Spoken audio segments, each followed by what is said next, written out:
예수를 믿고 따르는 공동체의 아주 두드러진 특징 중에 하나는 기쁨입니다. 이 책에서도 가장 서두에 나오는 공동체 특징이 기쁨이 가득한 공동체라고 이제 소개하고 있는데요. 오늘은 그 제목으로 함께 나누고자 합니다. 주보에는 좀 제목이 잘못 나갔는데요. 네, 기쁨이 가득한 공동체입니다. 왜 예수님을 믿는 공동체는 기쁨이 가득할까요? 근본적인 이유는 하나님이 존재하실 때 삼위의 하나님이 각자를 서로가 같이 그렇게 기뻐하시기 때문에 그렇습니다. 삼위 하나님이 서로를 기뻐하고 계시기 때문에, 그리고 우리가 그분의 형상을 따라 지음받았기 때문에 예수님을 믿는 공동체는 기뻐하는 것입니다. 성경에 보면 하나님이 기뻐하신다, 기뻐하시는 하나님 표현이 종종 나오지 않습니까? 1장에만 봐도, 창세기 1장만 봐도 천지를 창조하시고 심히 좋았더라, 기뻐하시는 것이죠. 스바냐서에 보면 하나님이 기쁨을 이기지 못하신다, 이런 표현이 나오죠. 하나님의 기쁨을 한번 상상해 보시면 좋을 것 같습니다. 하나님의 기쁨, 기뻐하시는 하나님, 상상해 가십니까? 기뻐하시는 예수님 나오거든요, 성경에. 예수님이 얼마나 기뻐하시는 표현들이 다음번에 살펴보겠지만, 그걸 상상 한번 해보시면 좋을 것 같습니다. 예수님이 공생애의 사역을 시작하실 때 성부 하나님 아버지로부터 들었던 첫 번째 음성이 뭐였을까요? 너 잘해야 돼, 이랬을까요? 최선을 다해, 그랬을까요? 아니면 딴 건 몰라도 십자가는 꼭 져야 된다, 잊지 마라, 막 그랬을까요? 어떻게 하셨을까요? 우리가 잘 알다시피 세례받으실 때 하늘 문이 열리고 성령이 비둘기같이 내려왔을 때 하늘에서 들린 음성은 이것이었습니다. 이는 내 사랑하는 아들이요 내 기뻐하는 자라. 하나님의 기쁨이 예수님에게 쏟아부어지는 장면입니다. 이 엄청난 하늘의 계시를 그때는 누구도 듣지 못했습니다. 예수님 혼자 들은 음성이죠. 그러나 똑같은 음성을 들었던 제자 한 명이 있습니다. 3명이 들었는데요. 그 중에 한 명이 베드로입니다. 어디서 들었을까요? 변화산에서 들었습니다. 똑같이 변화산에 베드로, 야고보, 요한이 올라갔는데 그때 하늘에서 음성이 들리기를 뭐라고 했을까요? 이는 내 사랑하는 아들이요 내 기뻐하는 자라. 그때 제자가 처음 들은 것입니다. 그래서인지 베드로전서, 베드로가 썼겠죠. 베드로전서, 오늘 본문의 이 베드로전서에는 기뻐하는 공동체에 대한 주옥 같은 표현이 나옵니다. 그것이 오늘 암송구절이에요. 자, 얘들아 준비됐지? 자, 1장 8절 암송구절 하는 거다. 자, 시작. 예수를 너희가 보지 못하였으나 사랑하는도다. 이제도 보지 못하나 믿고 말할 수 없는 영광스러운 즐거움으로 기뻐하니. 기가 막힌 표현입니다. 신약에서 이 기쁨을 표현하는 많은 표현들이 있는데 베스트 오브 베스트예요.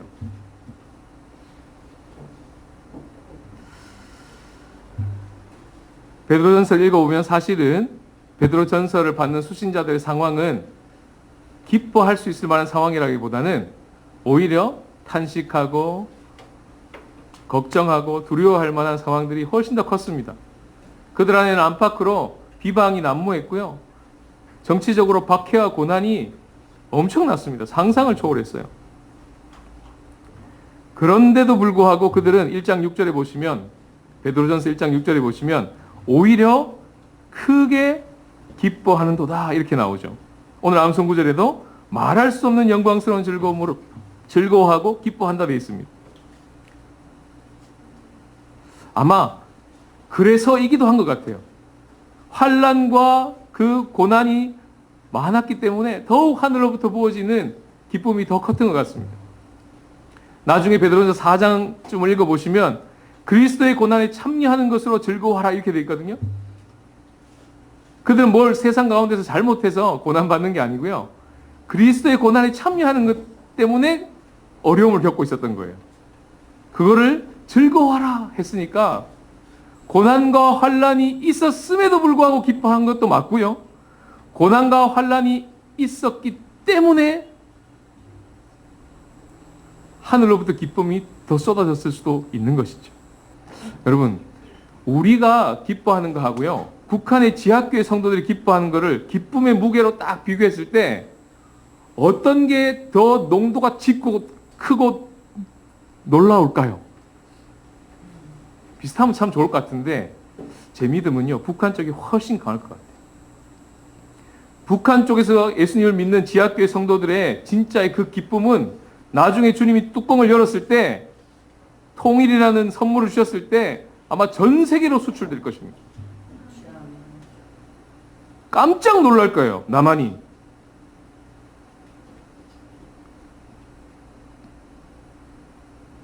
그 기쁨이 얼마나 가득했는지 지금 이 수신자들은 튀르키예에 있습니다. 터키에 있어요. 베드로전서 1장 1절에 얘기하고 있는 이 5가지 지역은 터키입니다. 전부 다 터키예요. 그런데 편지를 쓰고 있는 베드로는 그 당시 바벨론이라고 하는 로마에 있었습니다. 베드로전서 안에 다 나오는 내용이에요. 수천 킬로 떨어져 있는데 튀르키예에 있는 성도들이 기뻐하는 소식이 수천 킬로 떨어진 베드로에게 전달될 만큼 기뻐했다는 거예요. 그게 오늘 표현입니다. 1장 8절의 암송 구절의 표현이에요. 기뻐하라가 아니고 너희들이 이미 그렇게 기뻐하고 있는도다. 이미 그런 소식을 들었다. 격려하고 칭찬하고 있는 것입니다. 베드로도 지금 놀라고 있는 거예요. 이처럼 오늘 이 터키의 성도들과 같이 온도계처럼 막 수은주가 오르내리듯이 밖이 더우면 같이 더워지고 밖이 차가우면 같이 차가워지는, 기뻤다가 즐거웠다가 슬펐다가 하는 일희일비하는 그런 온도계가 아니라 온도 조절계처럼 항상 기뻐할 수 있고, 데살로니가전서 5장 17절 환난 중에도 즐거워할 수 있는 로마서 5장 3절, 그런 기쁨을 어떻게 베드로전서 수신자들이 살 수 있었는지를, 그 이유를 베드로가 조목조목 상세하게 편지하고 있는 내용이 오늘 인사말입니다. 그리고 오늘 서두 부분이 말씀을 묵상하는데 처음에는 한꺼번에 말씀을 전하려고 했는데요, 나눠서 해야겠다 이런 마음이 들었고, 오늘은 인사말을 중심으로 말씀을 은혜를 나누고 다음번에 3절부터 9절까지를 강의하도록 하겠습니다. 기쁨이 사라져가는 시대입니다. 그리고 예수님의 고난에 참여한다, 예수님을 믿는 것 때문에 고난받는다, 굉장히 생소한 시대가 되었습니다. 북한은 실제지만. 재미있고 즐거운 콘텐츠들 늘어납니다. OTT 엄청 많습니다. 그런데 정신적인 질환도 계속해서 늘어납니다. 우리는 어떻게 이 베드로 수신자들처럼 어쩌면 우리보다 더 힘든 고난과 환난과 핍박 가운데 있었던 그 당시 공동체들 안에서 누렸던 기쁨을 우리도 누릴 수 있을까요? 우리는 어떻게 기쁨이 가득한 공동체가 될 수 있을까요? 오늘 본문은 그 답을 제시하고 있습니다. 원포인트 메시지는 이것입니다. 현실을 압도하고 있는 진실을 볼 때, 그때 우리는 기뻐할 수 있습니다. 저를 한번 따라해 볼까요? 현실을 압도하고 있는 진실을 볼 때 우리는 기뻐할 수 있습니다. 자, 1절 말씀을 다 같이 한번 읽어보시겠습니다. 시작. 예수 그리스도의 사도 베드로는 본도, 갈라디아, 갑바도기아, 아시아와 비두니아에 흩어진 나그네. 자, 오늘 본문에서 현실이 뭘까요? 여기서 나온 현실을 나타내는 단어가 나옵니다. 바로 흩어진 나그네. 이게 현실이에요. 베드로전서에서 편지를 받고 있는 그들의 사회적인 현주소입니다. 이걸 실감나게 번역하면요, 임시 체류자 이렇게 번역할 수 있습니다. 그들은 마음으로 위축되어 있고 실제 삶에서도 소외되어 있고 소수였습니다. 오늘날 우리 공동체 적용하면 이렇게 적용할 수 있겠습니다. 추동로 31번 길에 세워진 작은 상가 개척교회, 이게 사회적 현실 현 주소예요. 저로 한번 대입해 볼까요? 선교주에서 추방당해서 갈 곳 없는 선교사. 이게 저의 사회적 보이는 현실이에요. 너무 공감하시네. 그런데요, 이 현실을 압도하는 실상이 2절에 나옵니다. 단어만 읽어볼게요. 찾아보세요. 제일 끝에 보시면 택하심을 받은 자들 보이십니까? 그게 진실입니다. 현실을 압도하고 있는 진실의 단어를 압축한 단어가 택하심을 받은 자들. 자, 이걸 공동체로 정의해 볼까요? 우리 공동체는 이런 겁니다. 진실은 복음 중심 공동체. 우리 공동체는 복음과 도시를 연결하는 공동체. 개인적으로 적용해 볼까요? 성령의 인도하심을 따라 어디든지 갈 수 있는 선교사. 이게 실제입니다. 이게 실상입니다. 이게 진실입니다. 한국말로는요, 이 두 단어가 멀리 떨어져 있죠. 하나 1절에 있고 하나 2절에 있죠. 근데 원어 성경을 읽어보면 이 두 개가 딱 붙어 있습니다. 그것도 1절에. 1절에 딱 붙어 있어요. 그런데도 라임까지 맞춰놨습니다. 라임을 맞춘다는 말은 글자 운율까지 맞춰놨다는 거예요. 흩어진 나그네, 에클레크토이스, 헬라어로 이렇게 씁니다. 택하심을 받은 자들, 파라피데모이스, 뭔가 헬라어는 운율을 딱 맞춰놨어요. 여기 보시면 메인 아이디어가 나오잖아요. 원포인트 메시지 열어주세요. 뭐라고요? 현실을 압도하고 있는 진실을 볼 때 이게 라임 맞춘 거예요. 현실과 진실의 라임을 한국말은 맞추잖아요. 이렇게 헬라어로 딱 맞춰놨다는 거예요. 그것도 단어를 딱 붙여놨어요. 그거보다 더 중요한 거 뭐가 앞에 나올까요? 흩어진 나그네가 앞에 나올까요? 택하심을 받은 자들이 앞에 나올까요? 우리 한글 성경은 흩어진 나그네가 앞에 나오죠. 그리고 택하심 받은 자들이 저기 뒤에 2절에 있잖아요. 세 번역을 살펴보시면 이게 똑같이 1절로 확 와 있습니다. 근데 역시 순서는 안 바뀌어 있어요. 그런데 지난번에 소개해드렸던 새 한글 성경, 최근에 나온 성경의 번역을 딱 보면 순서가 딱 뒤집혀져 있습니다. 이 순서에서 오는 그 베드로의 감격의 뉘앙스까지를 다 잡아내는 거예요. 새 한글 성경으로 제가 읽어드릴게요. 보세요. 베드로입니다. 예수 그리스도의 사도입니다.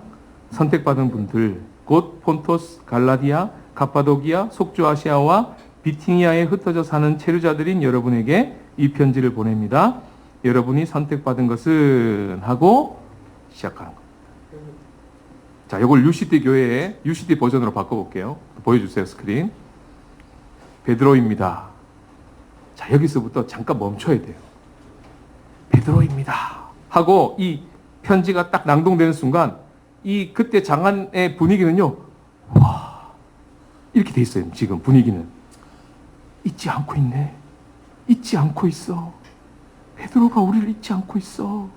예수 그리스도의 사도입니다. 흘러가죠? 복음과 도시를 연결하는 교회이신 분들 하고 잠시 멈추는 거예요. 왜요? 베드로가 감격하고 있어요. 여기는. 베드로가 감격하다가 잠깐 멈춘 거예요. 그리고 현실을 봅니다. 신곡동과 의정부동과 호원동과 밀락동과 양주와 동두천에 흩어져 사는 상가 개척교회 성도 여러분께 편지합니다.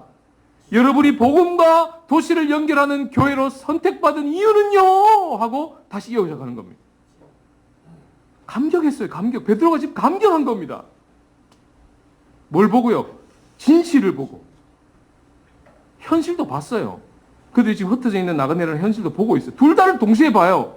근데 먼저 보는 게 있고 크게 보는 거 있다는 거예요. 택하심을 받은 자들. 이걸 먼저 봤고 베드로는 이걸 더 크게 보고 있습니다. 그래서 급기야 3절에 가서는 베드로가 어떻게 합니까? 찬송하리로다 이러고 편지를 시작하는 거예요.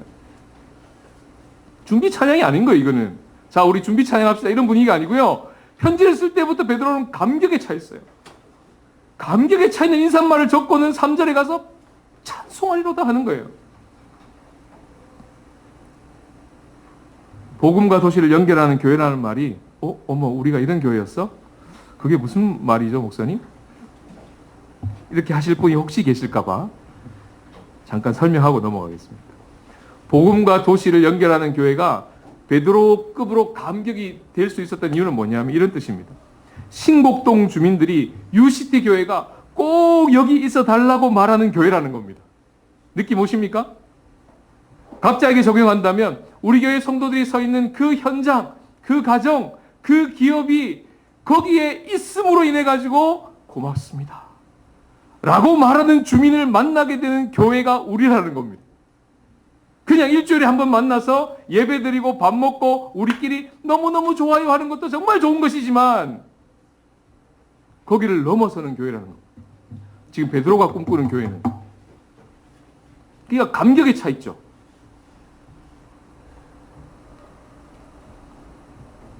베드로가 지금 택하심을 받은 교회 여러분 할 때 그가 그리고 있는 교회의 모습에는 너무나 매력적이고 너무나 풍성한 교회를 그리면서 감격하고 있는 것입니다. 이건 베드로전서 전체 분위기하고도 똑같습니다. 베드로전서는요 크게 세 부분으로 나눕니다. 스크린 보셔요. 1부는 1장 1절부터 2장 10절까지인데 하나님이 우리를 위해서 무엇을 하셨는지를 쫙 먼저 펼쳐 보여주십니다. 그리고 2부에 가서는요 그것을 믿고 주를 따르는 성도들이 세상 속에서 어떻게 사는지를 쫙 설명합니다. 그리고 마지막 4장 12절부터 마지막까지는 신앙 공동체 안에서 우리가 어떻게 살아야 될지를 이야기하는 것이죠. 중요한 거 2부가 3부보다 앞에 있습니다. 3부에 보시면 공동체 장로들에게 권면합니다. 여러분 목자장이 나타날 때까지 잘 목양하십시오. 이렇게 권면합니다. 근데 그 권면이 있는 3부 전에 뭘 권면합니까? 그리스도인 여러분, 대한민국 국민으로 산다는 것은 이런 것입니다. 그리스도인 여러분, 여러분들이 일터에서 일꾼으로 직원으로 산다는 것이 이런 것입니다. 그리스도인 여러분, 여러분들이 가정에서 남편으로 아내로 산다는 것이 이런 것입니다. 세상에 깨어진 세상 가운데서 그리스도로 산다는 것이 이런 것입니다. 이거를 말하고 난 후에 목양 이야기를 합니다. 베드로전서가 이런 분위기예요, 지금. 거기다가 분량도 2부가 훨씬 깁니다. 나중에 확인해 보세요. 3부는 짧아요. 2부가 엄청 길어요. 근사하지 않습니까? 이게 베드로전서가 말하는 복음의 레인지, 영역입니다. 베드로가 경험했던, 베드로가 예수님으로부터 배웠던 복음의 영역이에요. 요거 딱 열어보면요. 요거 싹 열어보면 창문에 여기 딱 붙어있는 문구 보셨습니까? 뭐라고 적혀있을까요? 나중에 한번 밖에서 보셔요. 복음은 변화시킵니다. 가운데 블랭크. 뭘까요? 모든 것을 변화시킵니다. 이렇게 적혀있어요. 창문에. 그 느낌으로 지금 베드로는 감격하고 있는 것입니다.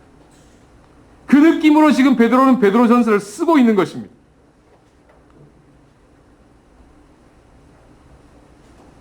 택하심을 받은 자들이라고 할 때 죽어서 천국 갈 자들 이런 느낌으로만 보고 있지 않는 거예요. 그걸 포함하지만 살아서 천국에 들어갈 자들, 살아서 이 땅 가운데 하나님 나라를 살아가는 멋있는 제사장급의 성도님들 여러분, 그러나 여러분은 흩어져 있습니다. 이렇게 들어가는 겁니다. 인사말이.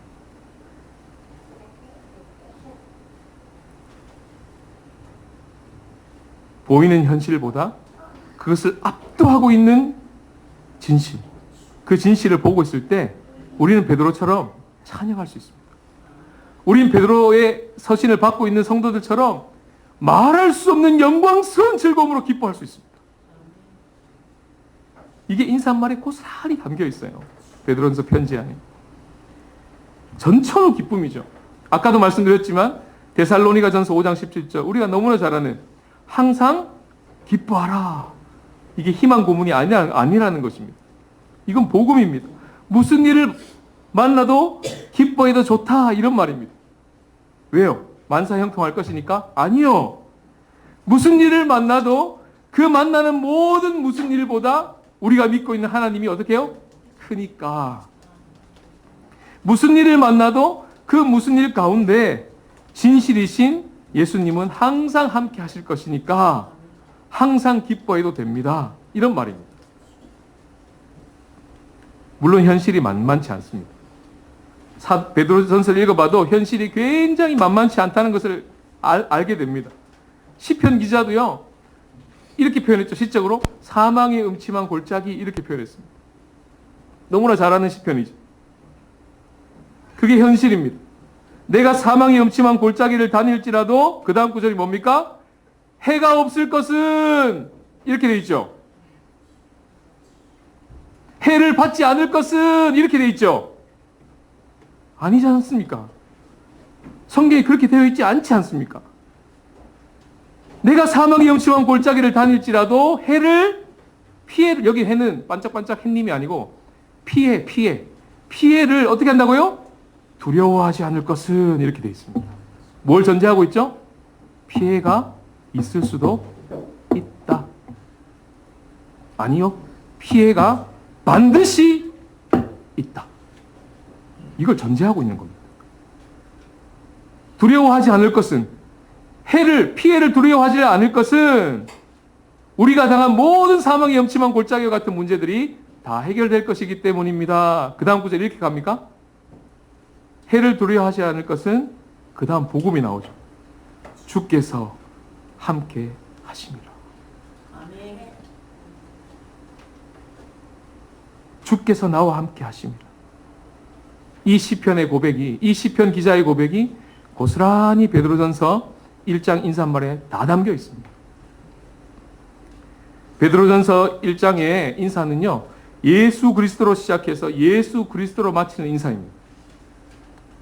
시작을 이렇게 했죠. 베드로입니다. 예수 그리스도의 사도입니다. 예수 그리스도 나왔죠?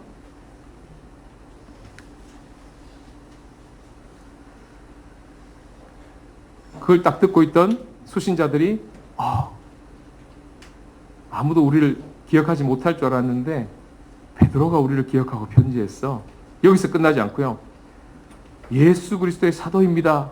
들을 때 베드로만이 아니라 베드로를 통해서 예수님이 지금 우리를 기억하고 계시구나. 편지를 이렇게 받지 않았을까요? 그 예수 그리스도가 지금 우리와 함께 계시구나. 베드로를 통해 지금 말씀하고 계시구나. 우리에게 이런 감격으로 귀를 쫑긋 세우지 않았을까요? 그런 줄 알고 베드로가 2절에 이렇게 시작합니다. 2절 전체를 다 같이 읽겠습니다. 책을 보시면서 시작. 곧 하나님 아버지의 미리 아심을 따라 성령의 거룩하게 하심으로 순종함과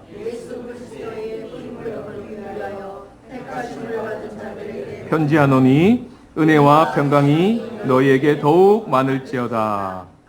아멘. 2절 상반절 뭐라고요? 하나님 아버지의 뭐요? 미리 하심을 따라. 알고 있다고요. 그것도 미리. 하나님이 우리를 미리 알고 있어. 그래서 택한 거야. 잊지 않았어. 현실은 소외돼 보이지? 아니, 잊지 않고 있어. 다 기억하고 있어. 보고 있어. 얼마나 큰 위로였을까요? 이 한 줄이. 거기서 멈추지 않습니다. 성령도 가만히 안 있단다 얘들아. 이러고 편지를 쓰는 거예요. 성령이 뭐 하신 줄 아니? 우리를 거룩하게 하고 계셔. 여기서 성령이 우리를 거룩하게 한다는 건 1장 15절 16절을 보면요. 하나님처럼 하나님도 함께 하고 있다는 뜻이에요. 그게 힌트예요.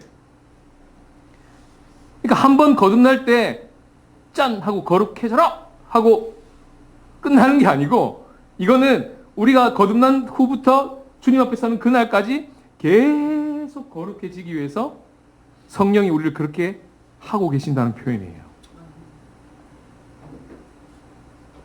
성부 하나님의 미리 하심과 성령 하나님의 거룩해 하심으로 말미암아 우리를 택하셨다라고 얘기를 하고 난 후에 왜 그렇게 택하신 줄 아니? 하고 이어집니다. 2절에. 이유가 뭔가요? 순종함과 예수 그리스도의 핏뿌림을 얻기 위하여 이렇게 되어 있습니다. 직역하면, 헬라어를 직역하면 예수 그리스도의 순종과 예수 그리스도의 핏부림에 참여하도록 하기 위하여 이렇게 번역됩니다.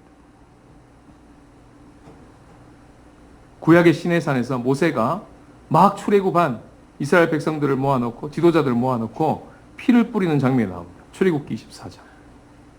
죄를 씻는 게 아니고요. 하나님의 언약 백성으로 그들을 불러들이는 지금 혼인 예식을 하고 있는 겁니다. 핏부림으로. 이게 예표예요. 수천 년이 지난 어느 날 골고다 언덕에서 이 언약을 완전하게 성취하실 예수님을 생각하면서 그 새 언약을 생각하시면서 일어났던 사건이었습니다. 그것이 신약에서 십자가에서 재현되죠. 오늘 이 만찬에서 재현될 겁니다. 그 피로 세운 새 언약에 날마다 참여하도록 하기 위해서 그렇게 우리를 택했다는 것입니다. 그 표현입니다. 우리는 그 자리에서 예수님과 연합되었어요. 예수님을 위해 사는 성도가 되었을 뿐만 아니라 예수님의 성도가 됐어요. 이 표현은 다른 겁니다. 베드로전서 1장 1절 베드로입니다. 예수 그리스도를 위해 사는 사도입니다. 이렇게 표현하지 않고 예수 그리스도의 사도입니다. 이건 다른 표현입니다. 더 급이 높아요. 예수 그리스도의 것이 되었습니다. 그러니까 우리도 예수님처럼 순종할 수 있습니다. 그러니까 우리도 예수님처럼 자기 십자가를 지고 그 핏부림의 현장 안으로 두렵지만 들어갈 수 있는 것입니다. 그럼 당연히 고난이 오겠죠. 당연히 피해가 오겠죠.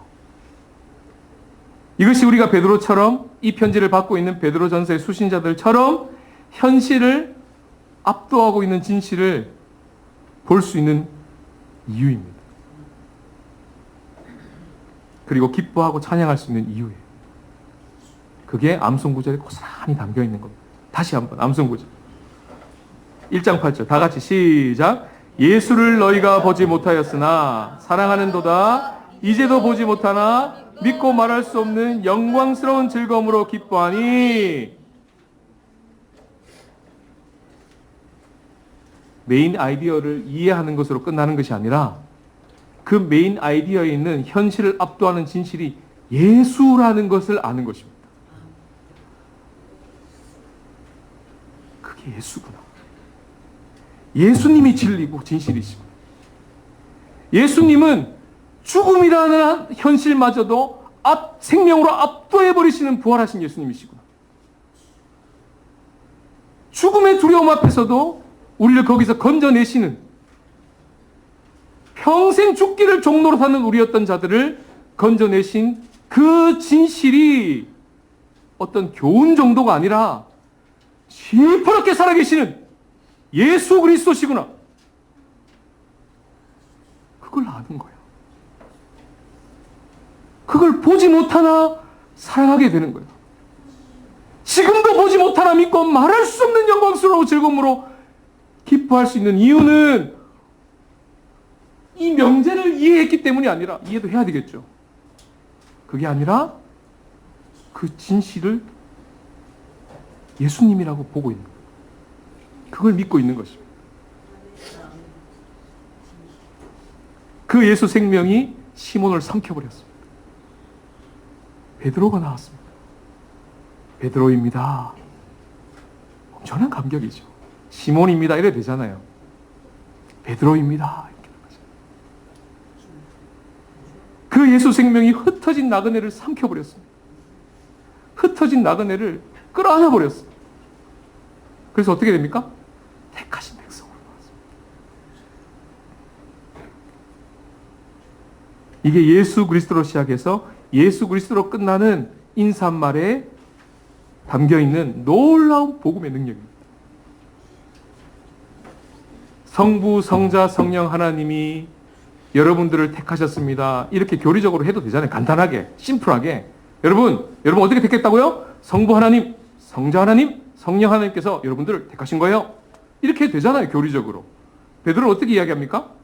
역동적으로 설명해냅니다.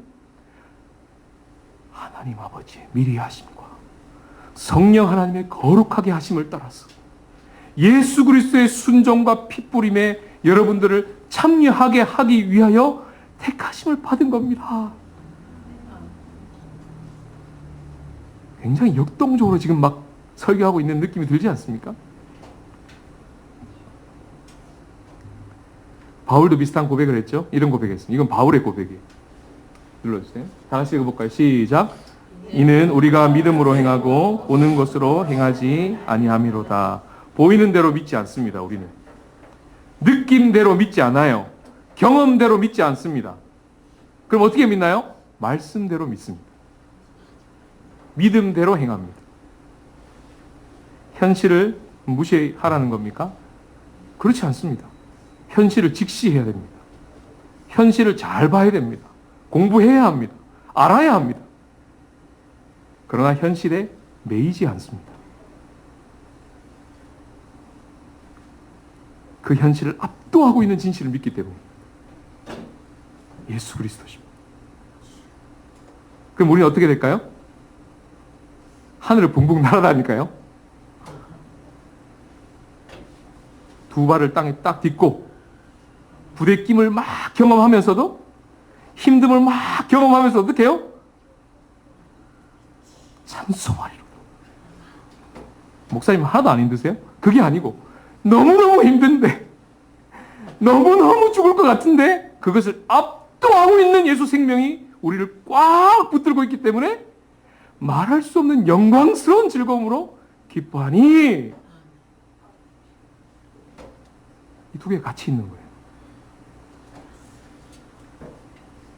근데 진실이 더 커요. 현실이 없는 게 아니에요. 있어요. 부대낌이 있습니다. 눈물이 있어요. 툭하면 건드릴 눈물이 있다고요. 근데 진실이 더 커요. 예수 그리스도가 더 커요.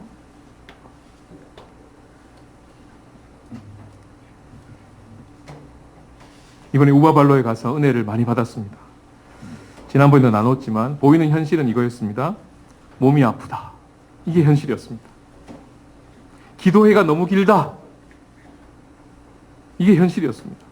다른 목사님들은 10분 설교하고 30분 설교하는데 나는 1시간 반 놓고 이거 뭐야 이거. 이게 현실이었습니다. 보이는 현실. 회의 참여 안 했다고 막 제일 힘든 거 주는 거 아니야? 이런 거. 보이지 않는 진실은요. 주님이 인도하신다. 아파도 안 죽는다. 이게 진실이었어요. 그러고 아침 말씀 묵상을 싹 들어가는데 주님이 그날 본문이 로마서였고 4장이었는데 이런 말씀을 주셨습니다. 아브라함이 하나님을 믿음에 그것이 그에게 의로 여겨진 바 되었느니라. 이 말씀 묵상하는데 제게 어떻게 다가왔냐면요. 선영아, 병 나을 걸 믿는 게 아니란다. 잘 기억해라. 기도의 인도를 잘할 것을 믿는 게 아니야. 뭘 믿는 거지? 하나님을 믿는 거야. 이 느낌 알겠니? 주님이 이렇게 말씀하시는 것 같았어요. 어떤 상황, 어떤 결과에 상관없이 하나님이 일하시는구나. 그것이 믿어지니까요. 아픈데 못해. 이건 현실이지만 진실은 뭐예요? 아파도 해. 더 나아가면 뭘까요? 아프니까 주님이 하신 걸 더 잘 볼 수 있을걸? 이게 믿어지는 거예요.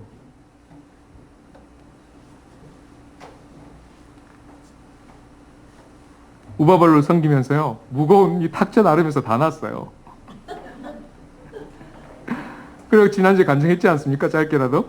그런데 목사님들 다시 모여가지고 막 이제 이야기를 하시는데 삼성 동안교회에서 기도회 시간에 성령 체험을 하신 성도가 있다고 막 나눔을 듣고는 다시 한번 진짜 주님 일하시는구나. 다시 한번 알게 됐습니다. 병 나은 것도 기쁜 것입니다, 여러분. 그거를 기뻐하지 말라는 게 아니에요, 성경은. 기쁜 것입니다. 그것도 주님이 하시는 것입니다. 기도의 인도가 잘 끝난 것도 그 기도를 통해서 성령 체험을 하는 열매를 맺은 것도 정말 기쁜 것입니다. 그런데요, 그거보다 더 기쁜 게 있습니다.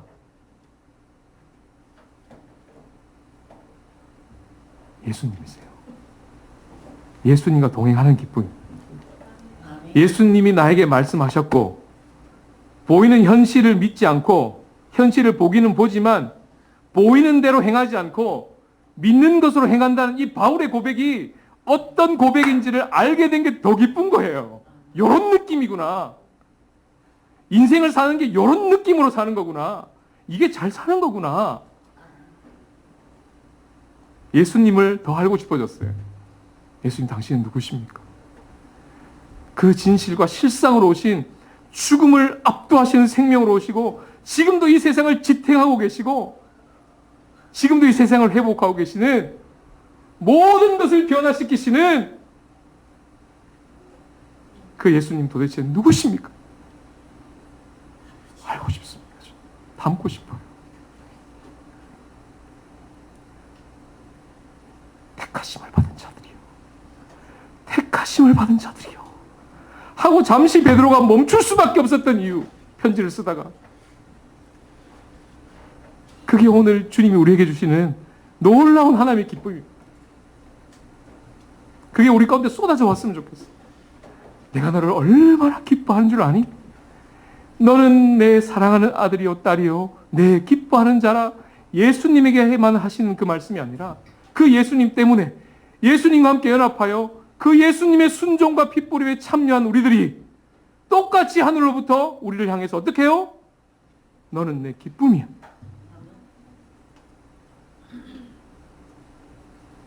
너는 내 기쁨이야. 이걸 믿고 사는 거야.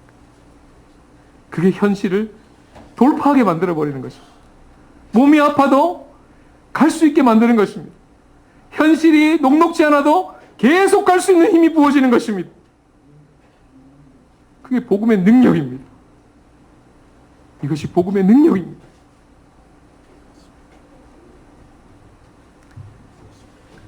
예수님이 마지막 돌아가시기 전날 밤에 제자들을 다 모아놓고 유언처럼 하신 말씀, 그 말씀을 우리가 다 같이 읽고 오늘 말씀을 마치겠습니다. 시작. 아버지께서 나를 사랑한 것 같이 나도 너희를 사랑하였으니 나의 사랑 안에 거하라. 내가 아버지의 계명을 지켜 그의 사랑 안에 거하는 것 같이 너희도 내 계명을 지키면 내 사랑 안에 거하리라. 내가 이것을 너희에게 이름은 내 기쁨이 너희 안에 있어 너희 기쁨을 충만하게 하려 함이라. 여러분, 예수님 안에 거하십시오. 예수님의 사랑 안에 거하십시오. 그러면 오늘 이 말씀 그대로 예수님급 기쁨이 우리를 충만하게 하실 것입니다. 부대낌보다 그 택하심을 받은 자들에 대한 그 기쁨이 더 커서 끝까지 주님 걸어가신 그 길을 걸어갈 수 있도록 주님께서 도우실 것입니다. 기쁨이 가득한 공동체로 서시는 저와 여러분 되시기를 주님의 이름으로 축복합니다. 함께 기도하시겠습니다.